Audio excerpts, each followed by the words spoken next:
Hi, everyone. I'm Steve Clemens. I'm editor-at-large of National Interest, and I love my relationship with the French embassy here, with the ambassador and his entire team, who we have here. And I'm a nonlinear guy, so we're going to start right in the center.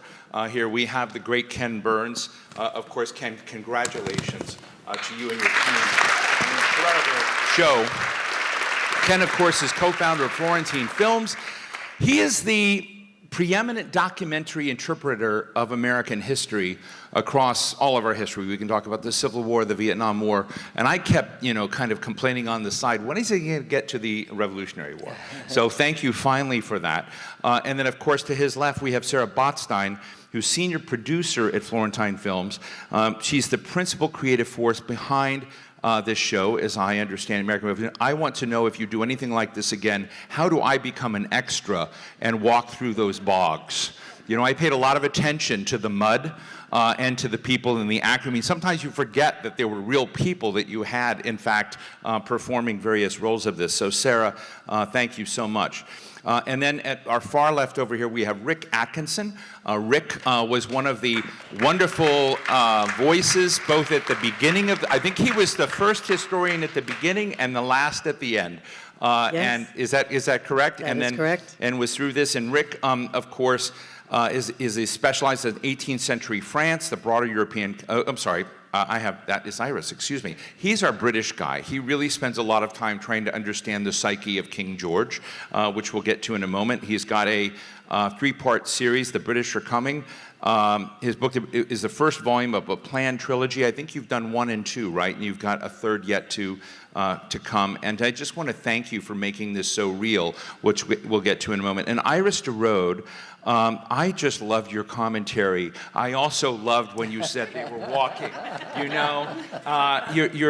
Your performance along with your narration was incredible. And I hope we get into something here, because Iris is a historian who found, I just want to put it on the table, an extraordinary collection of letters of General Rochambeau's second in command, 6,000 letters that you found that really had letters from Washington and others, which I hope we can get into. But let me just start out, Ken, and let me ask you, I watched this basically 12 hours without bathroom breaks. And I was trying to have that happen tonight. Yeah, the pensiveness throughout, the music, the beat, I was nervous through the entire thing. Obviously, I know how it all came out in the end, but I was sort of caught in how you and Sarah told the story that I think many Americans understand the inevitability of America as they see it, and you framed it both as the improbability of America. I mean, I was shocked at how little I knew about what a disaster this almost was so many times. And I'm just interested in that framing and how that is selling, because it is, you create this insecurity of the moment. One of my mentors is the great and late historian, writer, David McCullough, and as Rick is fond of saying, and I'll steal it from him tonight, that, in the past there's no foreseeable future. And David also said that, you really want to tell a story so that people think that it might not turn out the way it does. And that means, as I've heard from people who've seen our Civil War series, that they go into Ford's Theater hoping this time the gun is going to jam. And that's a really important part. No one knows how it's going to end. George Washington doesn't know that he's George Washington.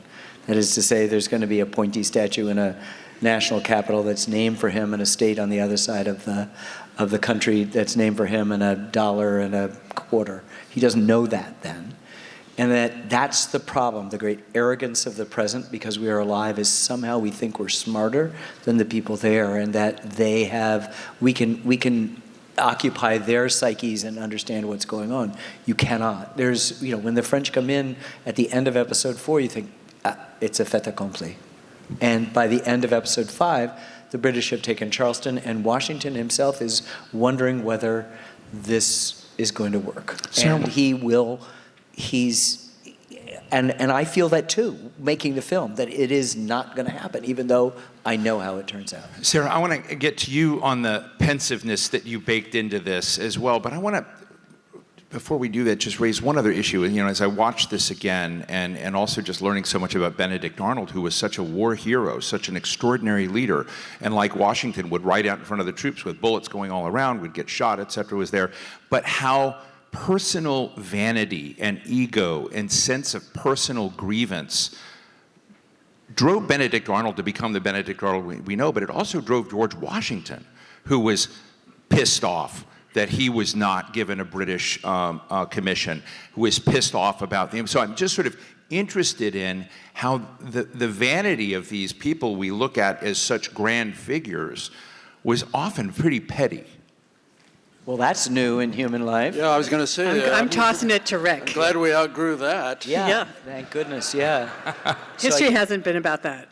Yeah, well, Benedict Arnold is the best tactical leader on either side the first 2 years of the war. He is born to lead other men in the dark of night. That is a rare and valuable thing. Washington, even before he ever meets Benedict Arnold, knows what an extraordinary leader he can be. So we're going to watch him during the invasion of Canada. This is the semi-quincentennial of our invasion of Canada. We're going to see him, as you saw in the film, as the man at Saratoga. Both battles of Saratoga, he's at the cannon's mouth. He's the indispensable man. But he's got grievances, and when he's badly wounded the second time, shot again in the left leg, he's got months to brood in the hospital. And he's going to take that opportunity, unfortunately, to reflect on all the things that he doesn't like about his lot in life. And he's going to become Benedict Arnold, a synonym for treason. So I think all of the issues that you suggest, Steve, that we see in those large figures, those alabaster figures from 250 years ago, should be entirely familiar to us, because there's nothing that they experience as mere mortals that shouldn't be familiar to us as mere mortals. So Rick, how did George Washington navigate that? Because my sense from some of the things you revealed was he was also animated by some of these same forces. Of course, he's got an ego. He cares a lot about what posterity thinks of him. But he's got attributes that allow him to rise above it. He's got the capacity to rise to the occasion. He's got the capacity to learn from his mistakes. He's got a big brain organized for executive action. He's willing to take responsibility, to make decisions. He's got a great eye for subordinate talent. So he sees this 25-year-old overweight Boston bookseller named Henry Knox and somehow intuits this guy's going to be the father of American artillery. So, Washington's assets far outweigh his foibles. He is the indispensable man, proverbially, and it's true. Sometimes proverbial statements are actually true. In this case. Yeah, Sarah? can I just address the pensiveness for a moment, which is really interesting, and we haven't heard that on the road, actually, but I don't think you're wrong. This is a film about a war, and a really bloody, awful civil war, as well as we're here with our French allies, a global war, and a lot of people lost their lives. And I think we erase that when we talk about the American Revolution. We talk about it as a war, and we sort of know some battles, and okay, but it's really far away, and it's represented in paintings. And we talk about the American Revolution, this great revolution of ideas, which it was. But one of the things that Rick is really helpful at reminding us, and because Ken has made 4 really important films about war, I've worked on 3 of them, is that behind every story is a mother who lost a son, a brother who lost a brother, a family whose lives were torn apart. And so when you're talking about the American Revolution, the number of people who died, the number of families who were uprooted, it's a serious thing to think about. The violence, Right. the rapes. And then one of the things, Sarah, I really loved about this, and I just didn't know, is the exquisite voices you found who were women writing about in their letters and their poetry, and others that were writing about this. How did that come to be such an important part of the narrative? You can't make a film about a war without talking about the women who were there. doesn't matter when or what war you're talking about. And people keep asking us about that, and it seems like the flip side of what I was just saying, the boys and the men are fighting the war and leading the war, but the women are sometimes making the most difficult and brave decisions. They're taking care of everybody who's coming home. They're cleaning up the battlefield. They're feeding the soldiers. They're doing their laundry. They're washing out their blood, and they're grieving. So I think what's interesting, because I completely agree with you, but at the same time, the way we've been telling this history, I was asking, why did you make this? What are you trying to do that's different in the narrative of how we learned about the American Revolution? There's no trying to do anything. There's no intention. It's trying to tell a complicated story that has been reduced to a kind of superficial story of guys in Philadelphia. So there is a narrative. It's based on chronology, and then, and then, and then.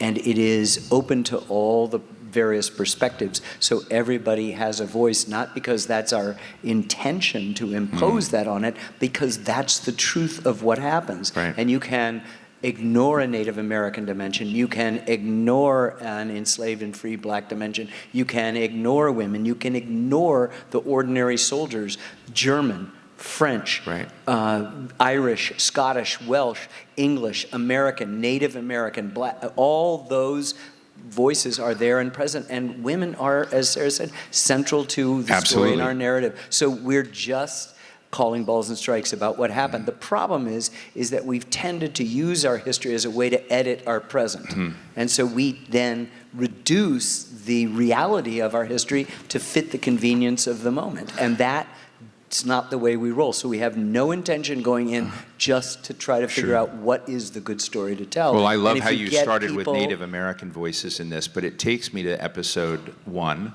in which this narrative also began with a young George Washington leading a charge against the French. I love the circularity of this, that in fact, when we talk then, to many people interested in the French role in this, but it started out with George Washington, basically helping to launch work, allegedly firing the first shot in attacking the French. In the 7 Years' War. In the 7 Years' War, which led to this global conflict in this. So George Washington played a role, and I'm just interested, Iris, did the French not remember what George Washington did in the first round?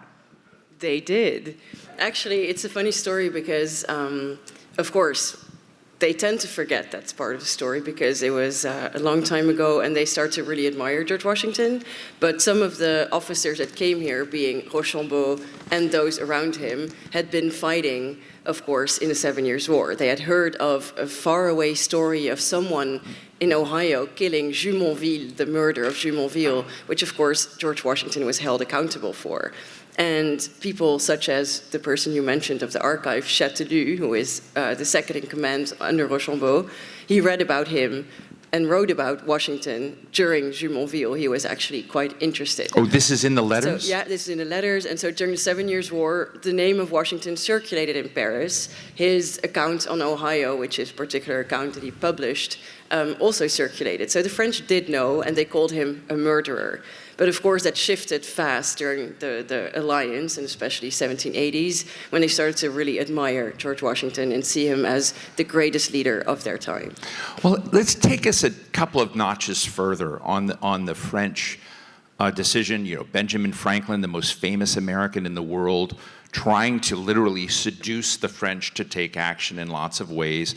And you have Vergennes, who's waiting for some evidence that this can amount to something.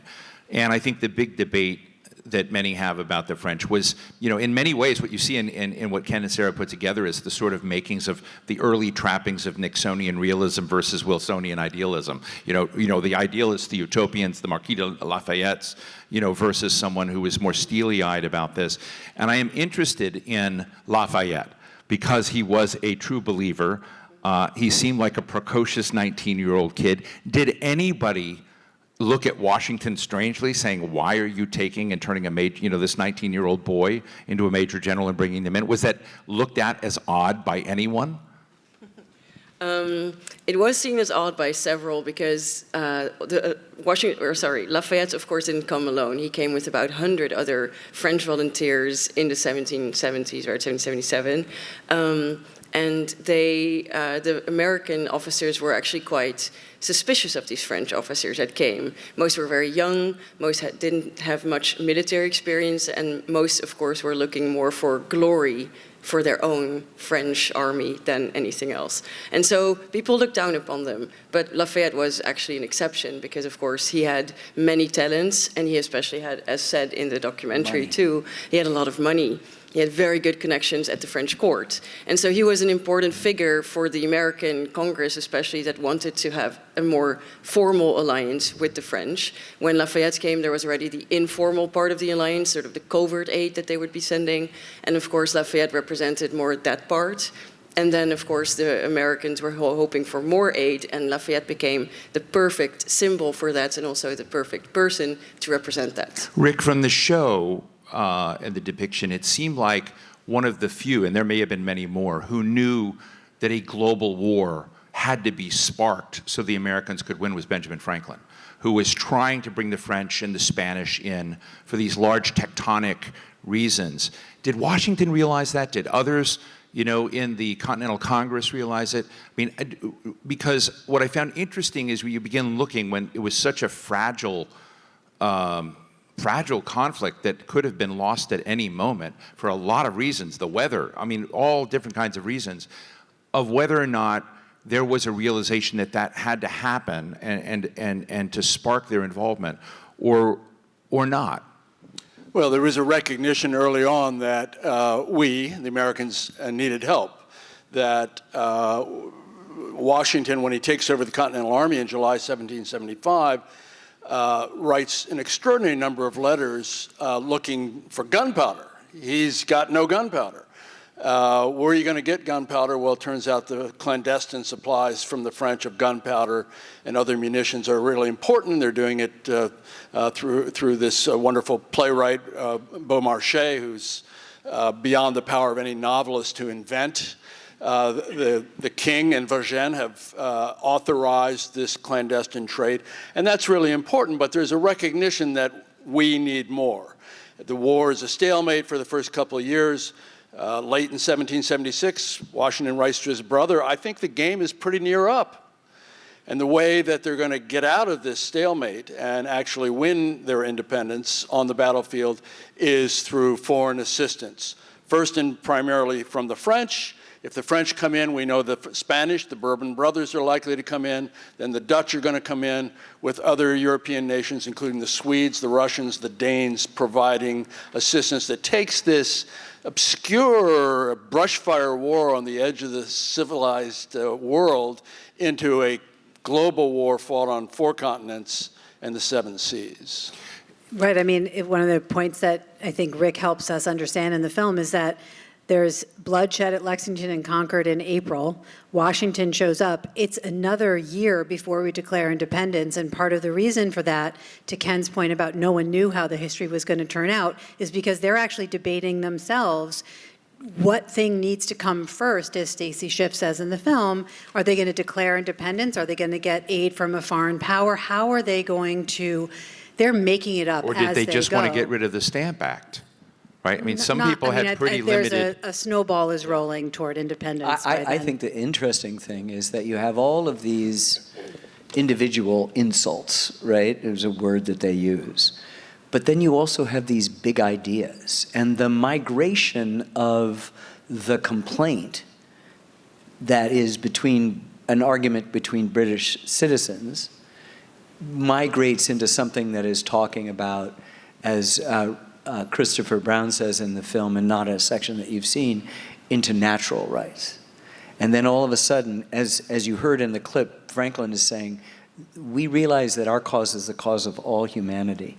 Lafayette mirrors him just a few seconds later, that this is where humanity's battle is taking place. And so what's so interesting is that, yeah, the Stamp Act is really, really important. All of the other things, the insults, the being limited from crossing over the Appalachians because the British just can't afford to protect their own subjects from their desire to take Indian land. The Quebec Act, which is allowing and giving rights to the Catholic French-speaking people of Canada, where we don't have these same rights. All of these insults are also then being transformed in a kind of another sphere about these higher laws that are the laws that are coming out of the Enlightenment, and they are born in France, and they're born in Scotland and England and here, and they're being made manifest in the United States. And so there is a kind of interesting parallel world that I think we sort of tend to focus on it in the abstract,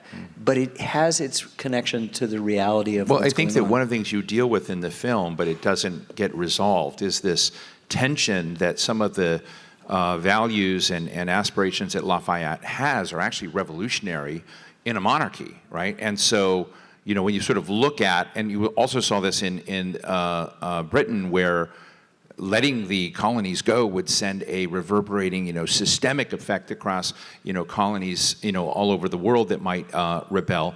And so I'm just interested in this moment, hatching these notions of liberty, which the French animated. In my view, you could not, Ambassador, we could not have won the Revolutionary War without you, so thank you so much. But you know, it also hatched ideas, and Lafayette was part of those ideas. But how do you sort through, Ken, this kind of these competing tensions between realism and, you know, French idealism that somehow was so unlikely? Well, Irish should answer, but you can't make this up. The Buddhists have a phrase of a very smart, clever person is someone who can sell water by the river. And if you think about what Benjamin Franklin, first Silas Deane and then Benjamin Franklin and his entourage are doing, is they are convincing a Catholic monarchy, oppressive Catholic monarchy, not as open as the British constitutional monarchy, to defend Protestant revolutionaries who are absolutely opposed to monarchs.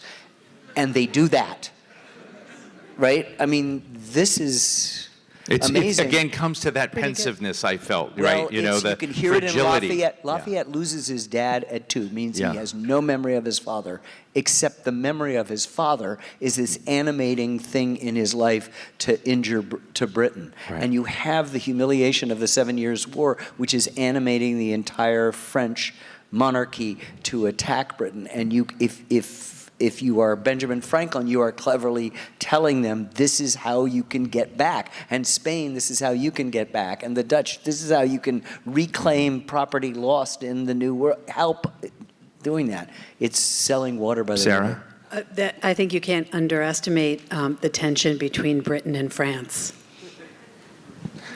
Maybe still. No. Yes. I mean, you just really can't. But I do want to get at the other thing is when I was, you know, again, absorbing all this for the second time, the systems integration challenge of so many languages, of people who couldn't speak to one another, who had to march through the night, of the Native Americans. I also want to get into the kind of monstrousness that came from some of these alabaster leaders in some ways. But, you know, when you kind of look, and then we didn't have iPhones or communication, but the ability to coordinate, you know, DeGrasse's, and then also the egos that were at play.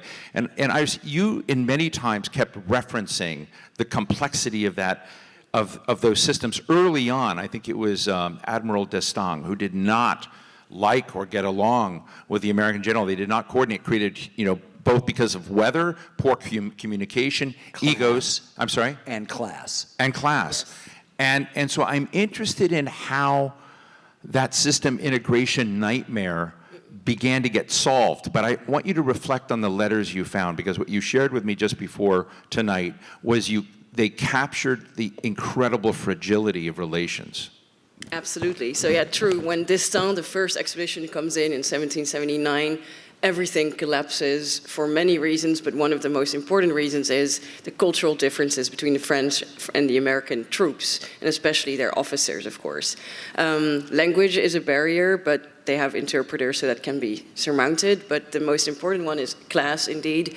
Aristocrats have to fight alongside commoners. or what they even call farmers, or the ragtag army. They're not trained. They're not trained as well as the French were at the time. The French come from hundreds of years of tradition, of course, military traditions, fighting against these huge European armies. And here they are with a small, untrained, underpaid army. And so they look down upon them. And that is a real problem because they can't coordinate well, they can't cooperate well, they can't plan or strategize together. And so that is the problem of D'Estaing. But when Rochambeau comes in, he is a much more sociable and talented leader than D'Estaing was. Louis XVI even selected him for that, as well as Lafayette had given that particular advice. He had come back from the campaigns with D'Estaing back to Paris. Congress sent him to ask for more aid. And his main advice was, please find someone that will actually listen to the Americans, that will place himself under George Washington, not above. And that's when Rochambeau got selected alongside other leaders that were from that same possibility of being more, let's call it sort of a humane people that would understand the other person. And in the letters that I have found, indeed, most of these things come really out of these letters is that they were trying to find common ground. They wanted to surpass all their differences. They wanted to find what actually could bind them and what could make them work together. And one of these things was Enlightenment thought. So not just for the philosophy or the political reasons, but also a military enlightenment. And this is a topic that deserves a lot of other attention. But the point is they could find each other, and they were looking for what would bind them instead of looking at all these differences that would make them break. They looked what worked for them, and that made the alliance work from the inside out and led, of course, to winning Yorktown together.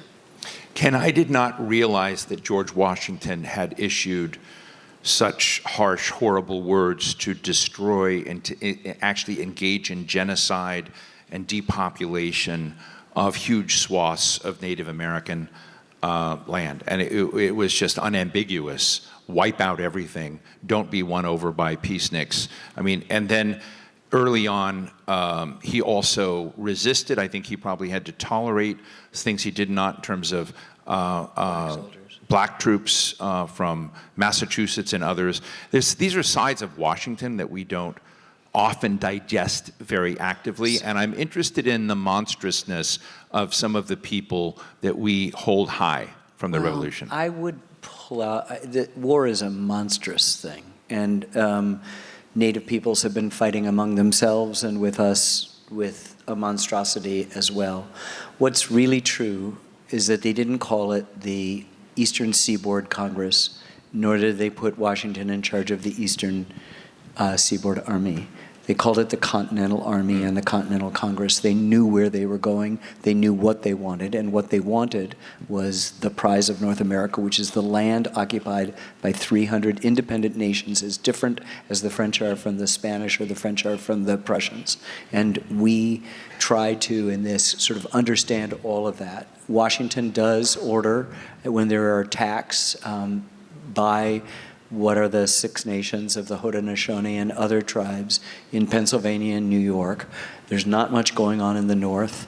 Washington orders Sullivan, one of his great generals, with other generals, Brodhead and another fellow, to move in and just wipe out what is upstate New York, and they do it. They burn 50 villages. They destroy crops. They uproot orchards, and as the scholar Phil Deloria says, it's also a scouting operation too. It's not just military. People are looking at this phenomenal place, this Garden of Eden. And by the way, there are no teepees. That's west of the Mississippi.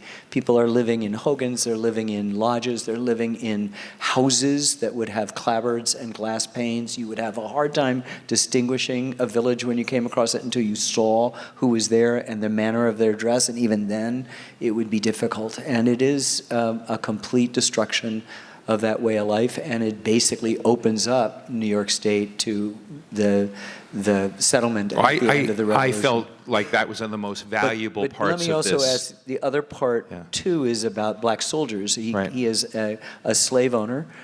He is a major slave owner. He's one of the richest men in America. He's a Virginia planter, as Jane Kaminsky he says in our film. And he comes and sees black troops and says, we're not hiring anymore, we're not bringing them on.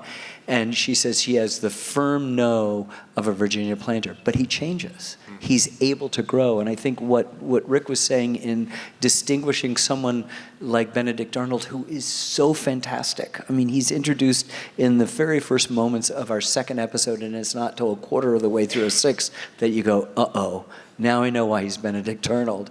And he's magnificent between it, but he's going downhill. Washington's going only uphill, and with all of these things that are part of this. I mean, he is the person, too, who gives up his power. It is so complicated that if you try to find perfection, you will be perpetually disappointed. But heroes are not perfect. We inherit that from the Greeks. It's a negotiation between strengths and weaknesses. And what we tried to do in all of this, with all of the people involved, is just observe their own internal negotiations.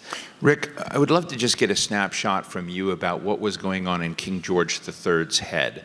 Because one of the other kind of striking things that I'd never heard before was King George's admiration of Washington later when he stepped down from power, when he had resigned his military commission, and when he gave up and stepped away from the presidency at the end of his term. I may get it wrong, but he said something like George Washington's acts make him the sort of greatest character of our age. Yep. So tell us how George III and Britain was processing this, but not only about what was happening with their pipsqueak colony, and they were worried about Jamaica and the West Indies and all of this, but also how they saw France at this moment. Well, first of all, George is not the tyrant that Jefferson calls him in the Declaration. He's not the royal brute that Thomas Paine calls him in Common Sense. He's not the sinister ninny who prances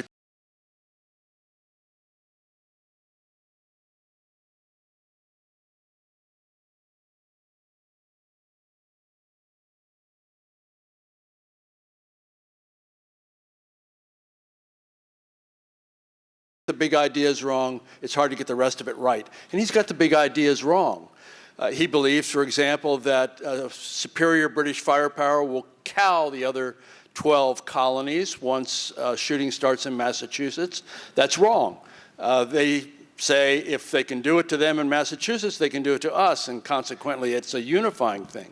He believes that the level of loyalism, that there's a big silent majority among the 2 million white Americans who support the king, who are loyalists. That's wrong. We now know that maybe 20% of white Americans are loyal to the crown. That's not enough. And he believes that if the American insurrection is permitted to succeed, it will encourage insurrections in Canada, Ireland, the Sugar Islands of the West Indies, where the real money is, and it will be the beginning of the end of the First British Empire, which is a new construct that comes out of Britain's overwhelming victory in the 7 Years' War. He's got these big ideas wrong. So even though he's admirable in many ways, he's quite alike with Louis XVI, the King of France in certain ways. They both come to the crown as young men. They're both fundamentally decent. They both care about their people. And yet, George III is barking up the wrong tree in pursuing war for 8 years against his own people across 3,000 miles of open ocean in the age of sail. John Adams is our first ambassador to the court of St. James after the war ends, and he has a meeting with the king, and the king says, I was the last to give it up. And he's the last to give it up. You know, you mentioned Hamilton. So the famous triumvirate of John Laurent, you spent a lot of time talking about this passionate young man who was an abolitionist, who argued with his father, who was president of the Continental Congress against this, was one. Marquis de Lafayette, a hero, came over, his resources came over. The third, at least by history I've read, was Hamilton, but you don't really deal much with Hamilton. I mean, you deal with Hamilton's warnings later from the Continental, but very, very little. It's as if, so was Ron Chernow wrong about his importance? No, not at all. We'd also, Franklin, who is arguably as important as George Washington in the big picture. Yes. I'd made a documentary on him of just a few years before this, a couple of years ago, and so we felt we had gone into all the interiors of Franklin, and so he's important, and Hamilton makes 10 or 15 appearances in this film, but if you're really curious, there's a play on Broadway. All right, let's end a little bit more on the French moment. And I'm just interested in Iris. After the French intervened, I was fascinated by the mutual deference that Rochambeau and Washington gave each other.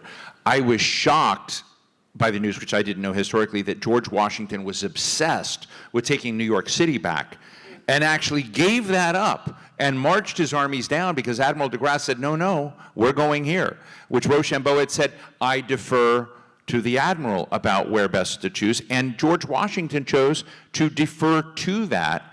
And you had all that deference we saw in the end about who gave up the sword to whom. But that was weird with all we know about George Washington, that he gave up New York, they went down, and then the other element that you shared early in the thing was George Washington's own reticence about having forces in Yorktown. That George Washington kind of screwed up a lot when you kind of read, watch what he did. He screwed up. He didn't know. I mean, this is the thing you get in, Rick. He didn't know Long Island very well. He didn't know certain areas, and he made mistakes. But he knew Yorktown and knew they'd made a mistake. But I'm interested in that final coup de grace, if you will, in this war, the French dominant role in that. And after the aftermath, were the French happy with what they achieved?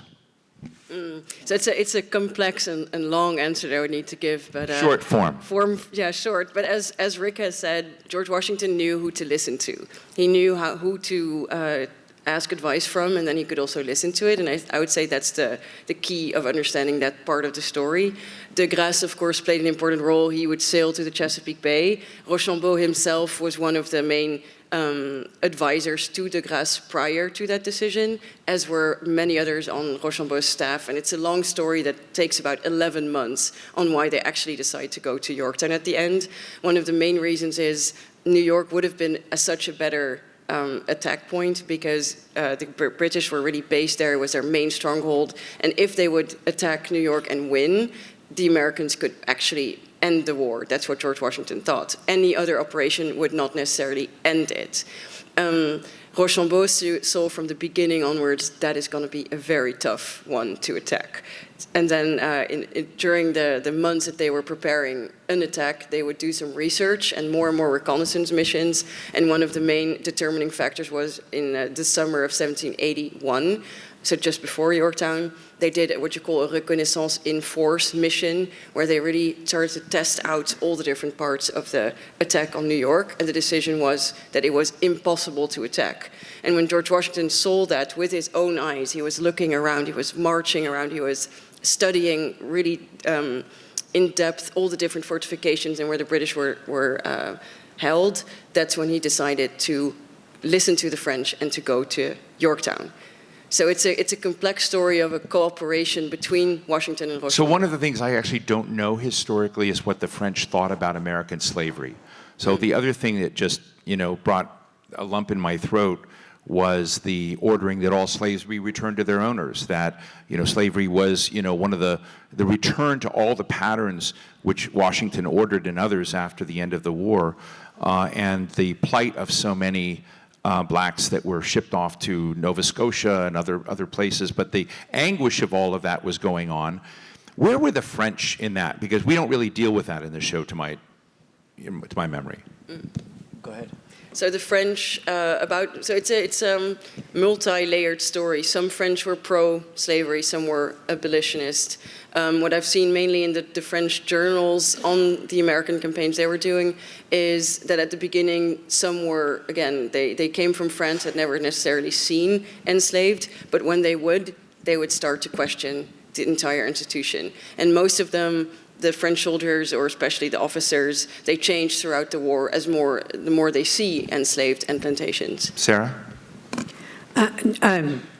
What Iris was saying, I think it's really important, and we try in the show to give some context for how the enslaved and free black populations are being manipulated by both the British and the Americans, and the devastating history of what happens once the war is over, as you're saying. I mean, I think we had a lot of discussions in the editing room about once Yorktown is over, how are we going to get out of the film? How far into the future are we going to go?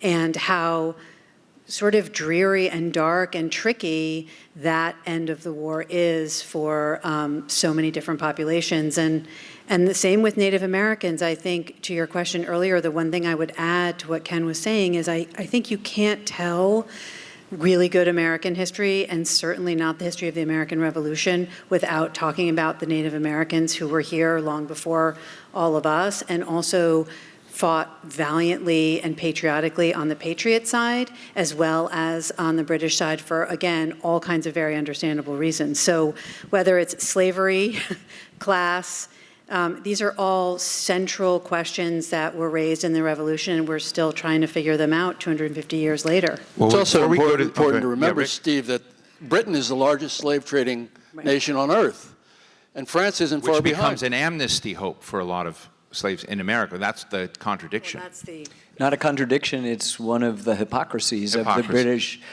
thing, is that Lord Dudmore, who's deposed and is floating out in a ship, who is a slave owner himself, decides to offer freedom only to slaves of rebels, not to slaves of loyalists. As Christopher Brown said, don't know how you can tell, right? If you're fleeing to the British lines. And so it's a huge disaster, but it also, it helps us, unfortunately, it feeds into a narrative of these absolutes. And it's so complex, and sometimes the decisions are really local, and everybody's changing all the time.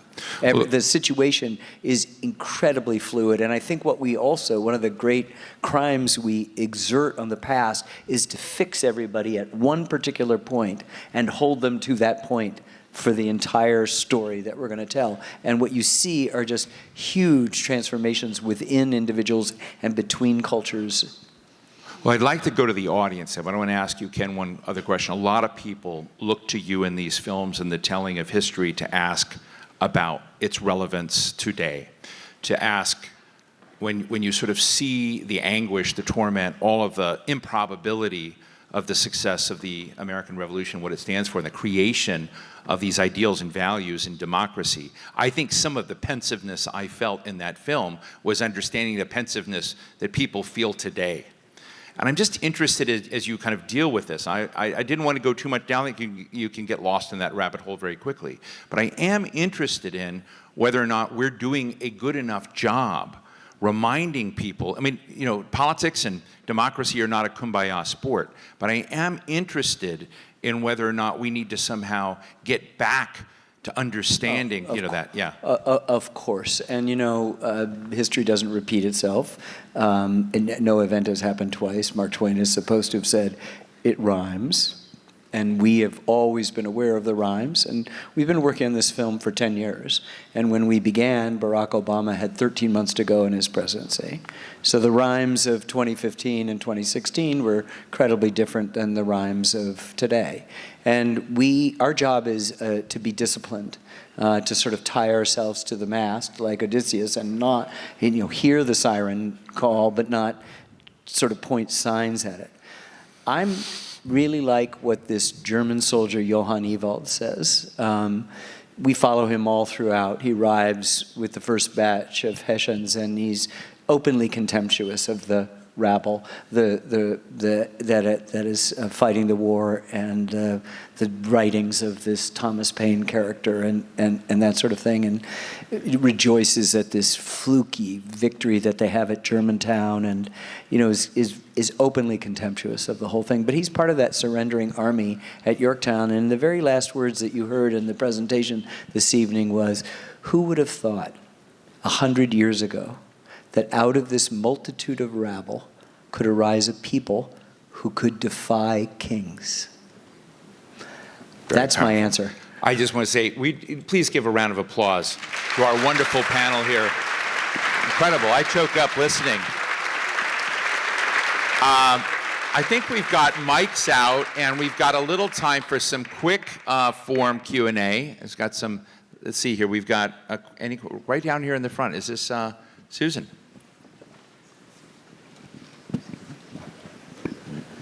Just wonderful. Thank you so much. Steve, you mentioned earlier some of the incredibly eloquent letters from women that you featured. And we all know Abigail Adams, amazing. But were these other women whose letters are so beautiful, so eloquent, were they exceptions? Or did you have hundreds of such eloquent letters? Hundreds. Amazing. This is a conspiracy. We don't tell the story of half the population ever. I think it's important to remember, and I hadn't thought about this when we started, that 18th century North America was a very literate population, very well read, very well learned. Education was enormously important. So the letters are beautiful. They're sometimes sort of hard to understand. It took us a while to learn how to talk out loud and speak 18th century North America. But I do think education was central to the founders. It was central to the idea of a democracy, of a people's republic. It was important to be educated. People wanted to be educated, and they wrote really well, and they wrote to each other all the time. And they were thinking. One of the interesting lines that you had was from von Steuben, who said, you know, he's used to giving people instructions and them just doing what they said, but with Americans, you had to explain why you were doing what they did, and then they would do it, which I found really interesting. Again, and a reflection on that. Mercy Otis Warren, who you heard Meryl Streep reading, was one of Abigail Adams' right best here friends. with Helene. So, yeah. Thank you.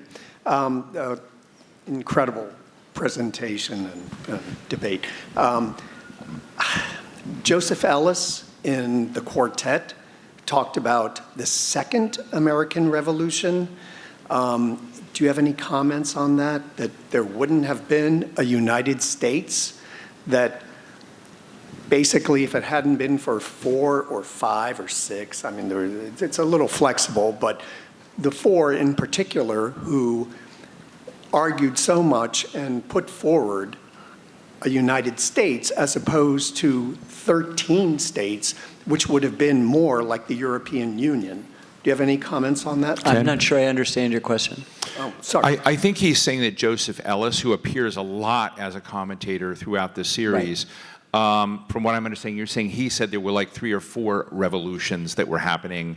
No, I'm sorry. No, there were 4 individuals. Oh, 4 individual, okay. Yes. Oh, the founders.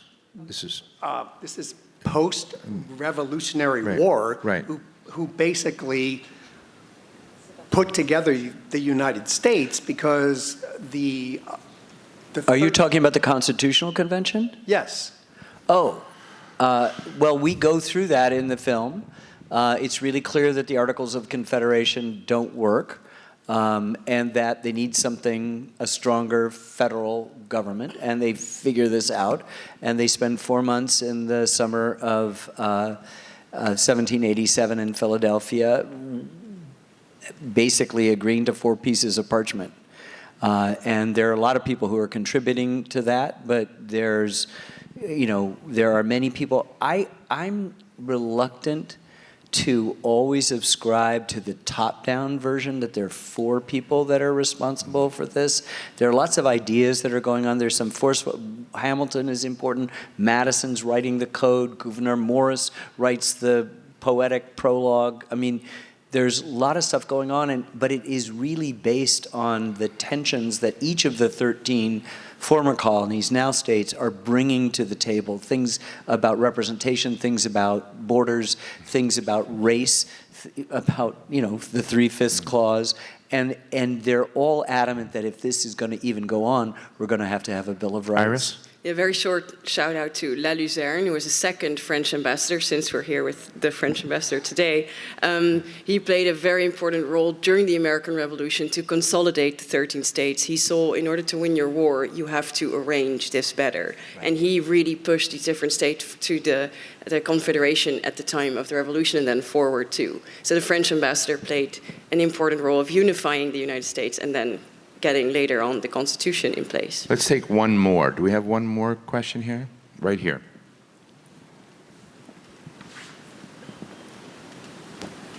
Good evening. Thank you for fantastic excerpts and debate. I have a question about the influence, the philosophical influences onto the beginning of the American Constitution and the system of government. If it's obvious that the spirit of the Enlightenment is there, I've read a few times that Dutch philosopher Spinoza had an influence on the founding fathers, and I was wondering if there's something to that. Yes.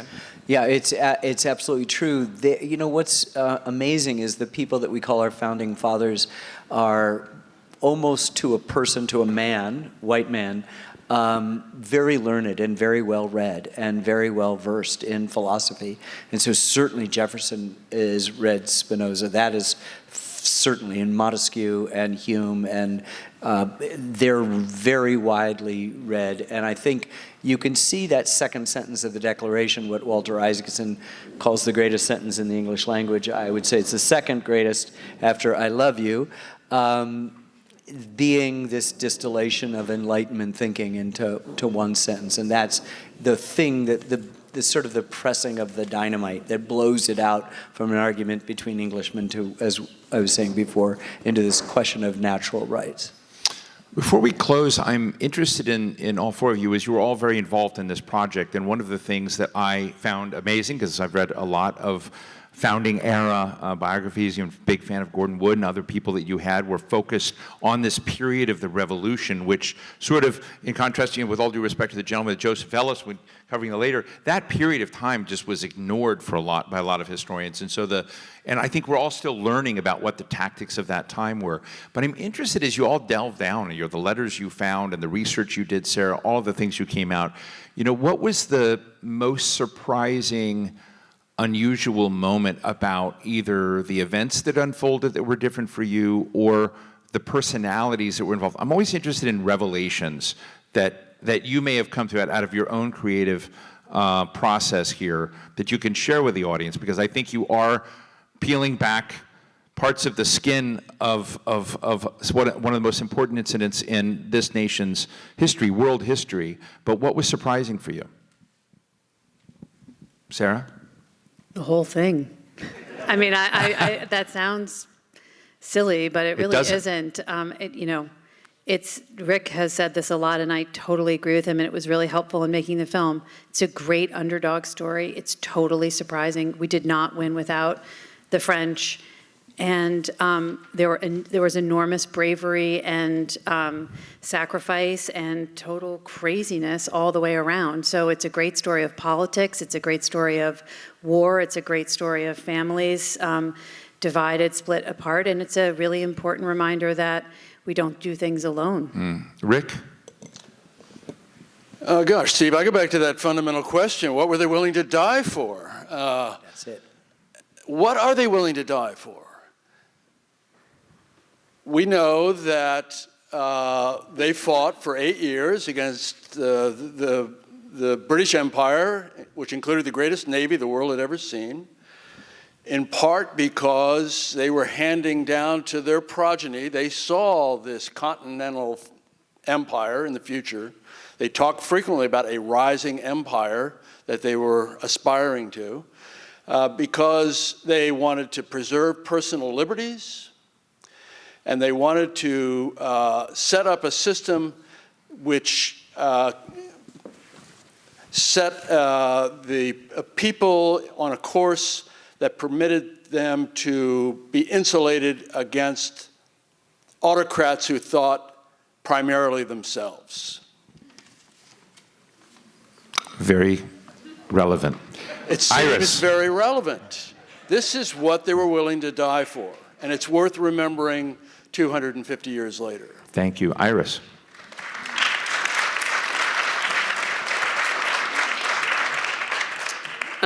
So going back to the French and the letters and their journals, what you can really feel is the perseverance and the complications they're facing and how they're always overcoming each challenge again and again, and they just continue. And there's moments they have no money left, they're bankrupt. Rochambeau's troops are. They have no food left, they have no drink, like water, anything. They still continue. They believe in what they have to do, and they start to believe in the cause of the American Revolution. And another part is the personalities behind these figures, we know Jefferson, Franklin, Washington, when they write to their French friends, they become really human. They admit their fears, they admit their weaknesses, they admit that they have to wait and they can't stand it anymore and they want to leave, but they will still continue. And then there's funny stories, they're making jokes, they're having funny evenings together, they're getting drunk together, they're finding women to dance with, and also all these stories. So it's a very human story that you can reconstruct, and that is exactly what the film does so well too. Ken? Well, I think I'd stay and riff a little bit with what Rick was saying. The last phrase of Jefferson's Declaration says, "We mutually pledge to each other our lives, our fortunes, and our sacred honor."